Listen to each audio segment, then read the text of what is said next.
সুপ্রভাত সবাইকে। সবাই কেমন আছো? আশা করি সবাই খুব ভালো আছো। আমার নতুন একটা ব্লগে সবাইকে অনেক অনেক স্বাগত জানাই। আজকে হচ্ছে 5ই আগস্ট, শ্রাবণ মাসের তৃতীয় সোমবার। আজকেও জল ঢালতে যাবার জন্য রেডি হয়ে গিয়েছি। আর আজকের ভিডিওটা শুরু করছি একদম ঠাকুর ঘর থেকেই। তবে আজকে জল ঢালতে যাব ভারত তথা কীর্ণাহারের গর্ব আমাদের প্রাক্তন রাষ্ট্রপতি স্বর্গীয় প্রণব মুখার্জি নির্মিত জম্পেশ্বর শিব মন্দিরে। তাই আজকের ভিডিওটা কিন্তু শেষ পর্যন্ত দেখতে হবে। আমাদের প্রাক্তন রাষ্ট্রপতি স্বর্গীয় প্রণব মুখার্জির বাড়ি বীরভূমের কীর্ণাহারের মিরিটি গ্রামে, কিন্তু এই মন্দিরটি অবস্থিত কীর্ণাহার ও ফুটিসাগর মাঝে জুবুটিয়া নামে একটি ছোট্ট গ্রামে। অনেকের কাছে পরিচিত জুবুটিয়া শিব মন্দির, আবার অনেকের কাছে পরিচিত জম্পেশ্বর শিব মন্দির। এই মন্দিরটি নির্মাণ করা হয় 21শে অক্টোবর 2004 সালে, অর্থাৎ এই মন্দিরের বর্তমান বয়স হচ্ছে 20 বছর। ওনার পিতা ছিলেন স্বর্গীয় কামদা কিঙ্কর মুখার্জি ও মাতা ছিলেন স্বর্গীয়া রাজলক্ষ্মী মুখার্জি। এই মন্দিরের চূড়াটি এমনভাবে বানানো হয়েছে যাতে ওনার বাড়ি মিরিটি গ্রাম থেকে বসেই মন্দির দর্শন করতে পারেন। আজ উনি না থাকলেও থেকে গেছে বহু মানুষের আশ্রয় ও ভরসার জায়গা স্বর্গীয় প্রণব মুখার্জির নির্মিত জম্পেশ্বর শিব মন্দির। শুধুমাত্র কীর্ণাহার বা মিরিটি গ্রাম নয়, আশেপাশে অনেক গ্রাম থেকে মানুষ এখানে ছুটে আসেন বাবার মাথায় জল ঢালতে। শ্রাবণ মাসে প্রত্যেকটা সোমবার না পারলেও অন্তত একটা সোমবার সবাই যাওয়ার চেষ্টা করে জম্পেশ্বর শিব মন্দিরে। তাই আমিও চলে গেলাম শ্রাবণ মাসের তৃতীয় সোমবারে জম্পেশ্বর শিব মন্দিরে জল ঢালতে। শ্রাবণ মাসে প্রত্যেকটা সোমবারে শিবরাত্রি দিন ও হোমলক্ষ্মী দিন বহু গ্রাম থেকে আসা বহু মানুষের ভিড় উপচে পড়ে এই মন্দিরে। আর সবাই মনে প্রাণে বিশ্বাস করেন বাবা এখানে কাউকে খালি হাতে ফেরাবেন না। তো যাই হোক, জল ঢালতে তো যাবো, তো জল ঢালতে যাবার আগে যেগুলো দরকার সেগুলো আগে রেডি করে নিই। প্রথমেই চন্দনটা ঘষে নিলাম, এরপর একে একে ঘি মধু যেগুলো যা লাগে সেগুলো রেডি করে নেবো। অন্যদিন যেহেতু গ্রামের ভিতরে যাই জল ঢালতে, ওই জন্য যাবার সময় ফল শুকনো মিষ্টি এগুলো নিয়ে নিই। তো আজকে তো আর গ্রামের ভিতরে যাব না, আজকে যাবো জম্পেশ্বরে, তাই আজকে আগে থেকে ফল মিষ্টি এগুলো নিয়ে চলে এসেছি। ফুলটাও আজকে আগে নিয়ে চলে এসেছি, যেটার আর ভিডিও করা হয়নি। তবে জম্পেশ্বর আমি একা যাব না, আমি আর আমার দিদি যাব, ওই জন্য চন্দনটা একটু বেশি নিচ্ছি, দুজনের মতন। আজকেও অনেকটা দেরি হয়ে গেছে, তাই যতটা পাচ্ছি তাড়াতাড়ি করার চেষ্টা করছি। আজকে তো জম্পেশ্বরে প্রচণ্ড ভিড় হবে, তাই হয়তো লাইনে দাঁড়াতে হবে অনেকক্ষণ। চন্দনটা ঘষে নেওয়ার পর এদিকে ঘি আর মধু নিয়ে নিলাম। শ্রাবণ মাসের সোমবার বা শিবরাত্রির দিন ঘি মধু চন্দন আমার মনে হয় এগুলো না নেওয়াই ভালো, কারণ এগুলো কোনোভাবে শিবকে মাখানো যায় না। কোনো রকমে একটু দুধ গঙ্গাজল ফুল দিয়ে পেরিয়ে চলে আসতে হয় প্রচণ্ড ভিড়ের জন্য। আলাদা করে একটা ঝাঁপিতে নিয়ে নিলাম ফুল, ধূপকাঠি ও মোমবাতি, এবং রিকাবিতে নিয়ে নিলাম ঘি মধু ও চন্দন।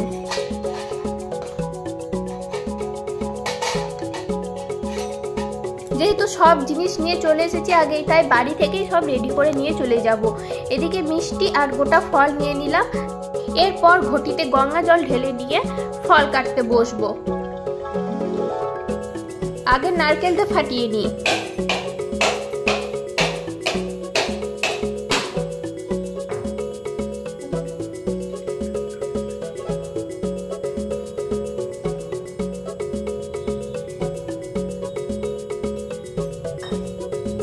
নারকেলটা দুদিন আগে এনে প্লাস্টিকের মধ্যেই ভরা ছিল, তাই ওপরটা হয়তো একটু ছোঁয়া ধরে গেছিল, তাই একটু টেনশনে ছিলাম ভেতরটা কেমন হবে, কিন্তু ফাটানোর পর দেখছি ভেতরটা একদম ফ্রেশ আছে।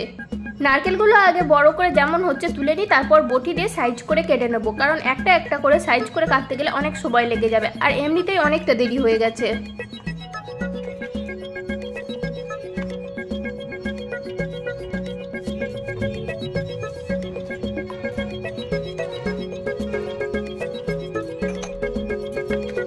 তো আমার নারকেলগুলো সব তোলা হয়ে গেছে, এবার সাইজ করে নারকেলগুলো কেটে নেব।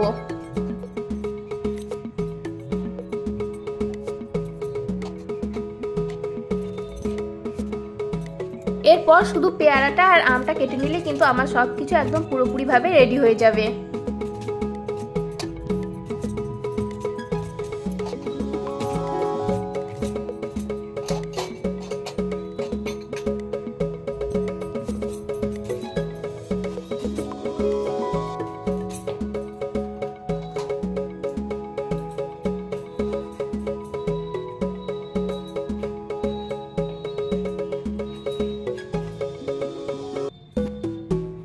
প্রথমেই বললাম জম্পেশ্বর আমি আর আমার দিদি যাব, আর অনেকটা দেরি হয়ে গেছে, তাই ও এসে ডাকছিল আর আমি এত জোরে চিৎকার করে যাই বলেছি, যে কারণে আমার সাউন্ডটা মিউট করে দিতে বাধ্য হয়েছি।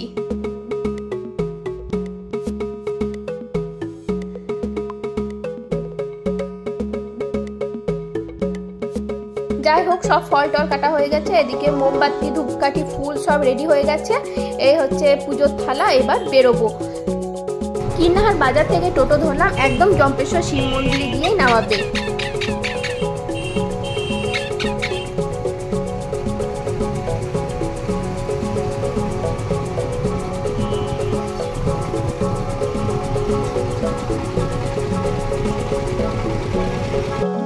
ওই যে দেখতে পাচ্ছ অনেকটা দূরে দেখা যাচ্ছে মন্দিরের চূড়া।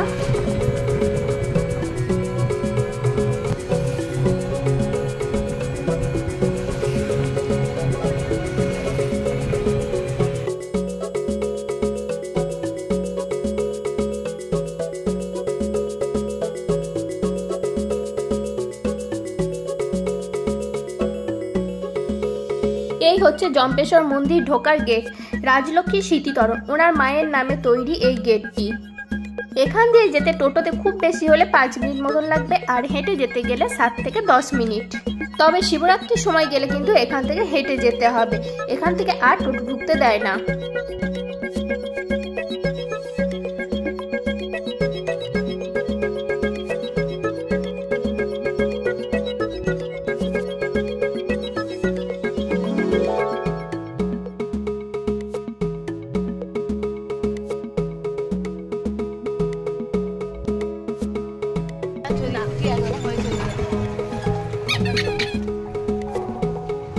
ওই যে সামনে দেখা যাচ্ছে শিব মন্দিরের চূড়া, আর এখান থেকে কিন্তু সরে যাচ্ছে মন্দিরের ভিতরে হওয়া কৃষ্ণ নাম। ঢুকে পড়েছি জম্পেশ্বর শিব মন্দিরে, এবার মন্দিরের ভিতরে যাব। বাইরেটাতে দেখো কত ভিড়, কত গাড়ি, তাহলে তো ভিতরে আরো বেশি ভিড় হবে।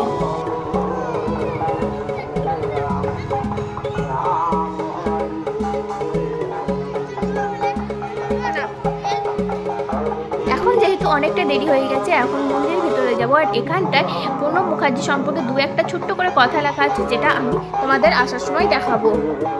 আগে জলটা ঢেলে আসি, তারপর মন্দিরটা ঘুরে দেখাবো। এই দিকটা হচ্ছে মন্দিরের বাইরের দিক, অর্থাৎ জল ঢেলে এই দিকটা দিয়ে বেরিয়ে আসতে হবে।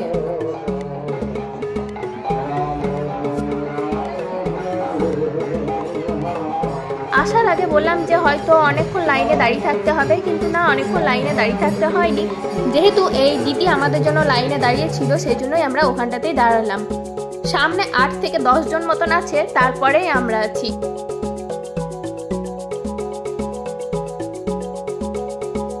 ভিতরে কি পরিমাণে ভিড় একবার দেখো শুধু। আর এইদিকে বাইরের লাইনটাও দেখো কতটা লম্বা, একদম চলে গেছে বাইরের গেট অবধি। যদি না সেই দিদি দাঁড়িয়ে থাকতো, তাহলে হয়তো আমাদের জল ঢালতে 3 থেকে 3.5 ঘন্টা মতন সময় লেগে যেত। দেখো কতটা লম্বা লাইন, একদম বাইরের গেট পেরিয়ে গেছে। দেখো কিভাবে জল ঢালতে হচ্ছে সবাইকে, একজনের মাথার উপর আর একজন। এই জন্যই বলছিলাম এই সময় শুধু দুধ, গঙ্গাজল আর ফুল দিয়েই বেরিয়ে আসতে হবে। এখন ঘি, মধু, চন্দন সেভাবে মাখানোর সুযোগই পাওয়া যায় না। যদি ঘি, মধু, চন্দন দিয়ে জল ঢালতেই হয়, তাহলে আমার মনে হয় সোমবার বাদ দিয়ে অন্য কোনো বারে যাওয়া ভালো। এই হচ্ছে জম্পেশ্বর শিব মন্দিরের বাবা ভোলানাথ। এখানে একটা রূপোর সাপও থাকে অন্য সময়, কিন্তু এখন জল ঢালার সময় সেই জন্য হয়তো খুলে রাখা হয়েছে পাশে অন্য কোথাও। যাই হোক, তাহলে এবার আমরা আগে জল ঢেলে বেরোই, তারপর আবার দেখা হচ্ছে। আমাদের জল ঢালা তো হয়ে গেছে, আর এটা যেটা যাবার সময় দেখালাম, এটা হচ্ছে মন্দিরের বাহির পথ, অর্থাৎ জল ঢালার পর এইদিকে বেরোতে হবে। আর যেহেতু মন্দিরের ভিতর কোনো রকম ধূপকাঠি বা মোমবাতি দেওয়া যাবে না, তাই ধূপকাঠি আর মোমবাতি দেওয়ার জন্য এই জায়গাটা করা আছে। আর এদিকে আছে খাবার জল বা হাত ধোয়ার জলের ব্যবস্থা। চলো তবে আগে মন্দিরটা চারপাশটা একটু ঘুরে দেখাই।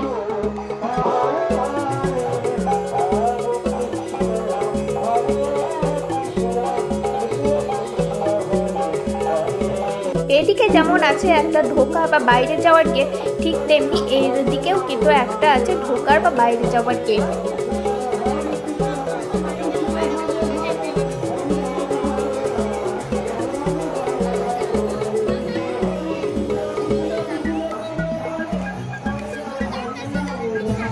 এবারে এখান থেকে দেখো লাইনটা কতটা বড় হয়েছে।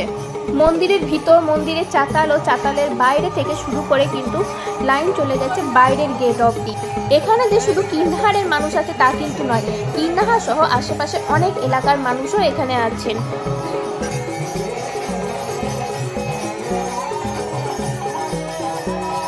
আর যে হরিনাম কৃষ্ণ নাম শোনা যাচ্ছে সেটা কিন্তু হচ্ছে মন্দিরের সামনেই এখানে।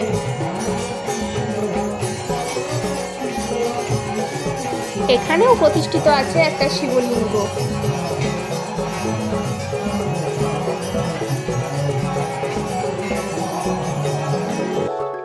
যতটা বেলা আছে ততটা মনে হচ্ছে যেন লাইনটাও বড় হচ্ছে।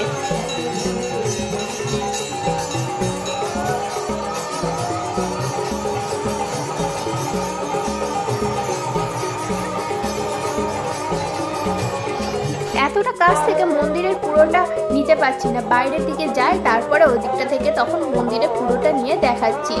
তবে মন্দির থেকে বেরোনোর আগে তখন যেটা তাড়াহুড়োর মধ্যে দেখাতে পারিনি প্রণব মুখার্জি সম্পর্কে দু একটা কথা, সেটা এখন দেখে নাও। মন্দিরের বাইরের দিকটা এলাম, দেখো লাইনটা কতটা এসেছে। আর এই হচ্ছে মন্দিরের পুরো অংশ। এবারে বাড়ি ফিরে যাব। তাহলে আজকের ভিডিও এখানে শেষ করছি। সবাই ভালো থেকো, সুস্থ থেকো। আর অবশ্যই জানাবে প্রাক্তন রাষ্ট্রপতি স্বর্গীয় প্রণব মুখার্জি নির্মিত জম্পেশ্বর শিব মন্দিরের ভিডিও কেমন লাগলো। যদি ভালো লাগে তাহলে লাইক, কমেন্ট ও সাবস্ক্রাইব করে পাশে থেকো।